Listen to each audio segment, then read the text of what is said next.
I'm going to expose some of the lies that the Azeri and Turkish governments are telling their people about what is happening here in this part of the world where I'm at. And it has to do with the country of Armenia. It's a small country of 3 million people that have, as a people group, they declared themselves as the first Christian nation in the year 301 AD. In fact, Thaddeus and Bartholomew were the disciples that came up into this region here in Armenia to share the gospel. And then in 301, as a empire, they declared themselves to be Christian, and they're still here. From the time of Noah until today, but there are two countries right now that are being demonically inspired. There are forces of darkness that are inspiring the government of Azerbaijan and Turkey to wipe out Armenia and kill the people here and take their lands and steal their lands. And these are lands that have been historically Armenian. And I'm doing this video to expose the lies and to promote the truth. And also, if you're a Christian, I want to give you some hope in all of this. So please listen to this video, because I've never heard anybody talk about this, and that's why I'm doing this video. First, I want to say is this. This is important if you are a Christian in the West, Korea, I don't know where you're at, because this region that we're in right now, that I'm located, I'm here in Yerevan, the capital city. We're surrounded by the least reached countries in the world, the least reached for the gospel. That means that there are very few Christians in Turkey, Iran, and Azerbaijan. They're predominantly Muslim, but here Armenia is a Christian nation, and it has the potential to reach these countries surrounding it for Jesus Christ. And one of the things that I look at that is it's analogous to Israel. Israel is a friend of the West, and they're the only really democratic country in the entire region of the Middle East. And it just happens that everyone wants to attack and kill and destroy Israel, and they try to on a regular basis. And it's the same with Armenia. And the Armenians are always under attack, under fire. And I am too, as a missionary and a minister in this region. I have to be careful when I drive, because Azeri snipers are trying to shoot along the road right here where I'm showing you as I'm driving. And they shoot at cars, they've shot at people, and this happens on a regular basis. They've been shooting at villagers right up in this region, right over here where I'm seeing where VARDENIS is on Lake Sevan. They've been shooting at the airport in Kapan. They've been shooting into here, and they've come into Jermuk to try to take over this region, shooting and killing people in this region. And they have a goal, which is to take out Armenia.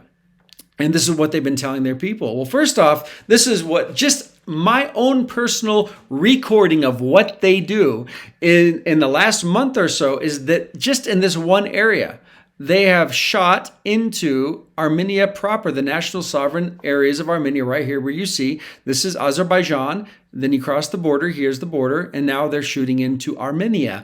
And they've shot in wherever these hearts are, 3 times here, 3 times here, once there, once there, once there, twice there, so forth. And they've been shooting at villages. And I know this because I work in these villages too. I have friends there. I've done evangelistic outreaches there. I've distributed Bibles there to people that don't have Bibles. We've prayed with people. There's home churches here. And the Azeris are coming in and trying to kill and terrorize these people. It's terrorism.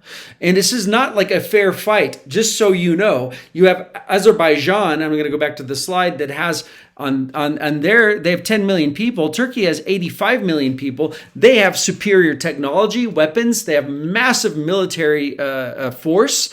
And they're coming against this little tiny Armenia that has 3 million people. And they have the audacity to say Armenia is attacking us and they're trying to kill us. Armenia, we're trying to survive economically in every other way possible.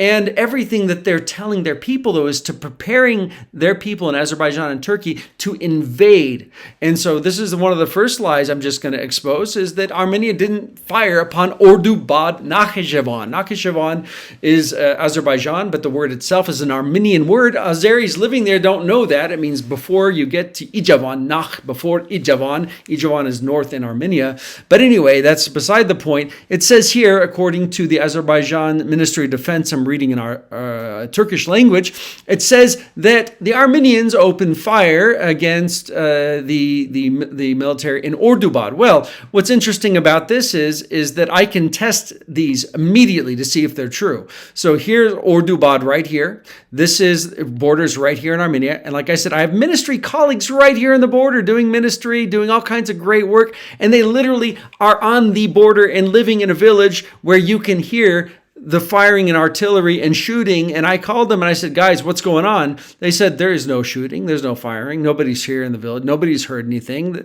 And they know because they're connected with people in the entire region. And this did not happen. They're provoking their people to wrath. And this is evil, what they're doing. And it is going all over the news. And Turks are stirred up and Azeris are stirred up. Oh, if they're attacking us and these evil Armenians are doing this, we need to go in there and just wipe them off. And that's what they're saying. They're saying we need to wipe them off the face of the earth.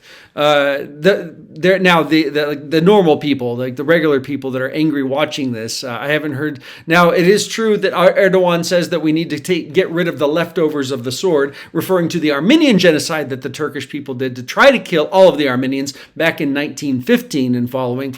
And Aliyev, the dictator of Azerbaijan, has been saying we need to go and take over what he calls Western Azerbaijan, which he's talking about Armenia, because he actually believes that that's all of that's Azerbaijan and they need to take it over. But anyway, they're stirring their people up. This is evil. But I know that they're lying to their people because I can verify it. Here's another one. This is in Sadarak as an example. Sadarak is also in NAHKIJEVAN. And what's interesting about this, it says that this was a couple days ago, that the Armenians fired against Sadarak. Well, this is really easy to confirm because here we go again. Here's our map. This is Yerask. The Sadarak is right here on the border. It's literally, from Yerask in Armenia, you can see the city of Sadarak. Okay? I do ministry in Yask as well. I have ministry partners and colleagues there that are true believers in Christ. They do ministry with Iranian truckers that come in. They give them Bibles. They pray with them. They share the gospel. They're always outside. They can look and see the city. And so I call my friends up and I said, guys, the Turkish and Azeri news is saying this, that Armenia just attacked Sadarak. What's going on? They're like, no, that didn't happen. If that happened, the entire town would be out there looking and watching what's going on. There was not one bullet that was fired. And again, they're putting this on their news and it's stirring these people up. This is lies that they're doing.